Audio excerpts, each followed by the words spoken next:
ঘুমটা ভাঙলো একটা শব্দে, ঘড়ির শব্দ।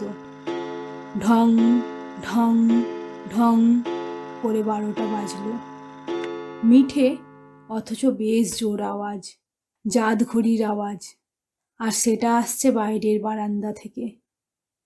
কয়েক মুহূর্তের মধ্যেই ঘুমটা ছুটে গিয়ে সম্পূর্ণ সজাগ হয়ে আরও দুটো জিনিস লক্ষ্য করলুম।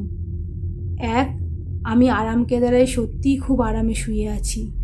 ছেঁড়া তো নয়ই, বরং উল্টে আমার পিঠের তলায় কে যেন একটা বালিশ গুঁজে দিয়ে গেছে।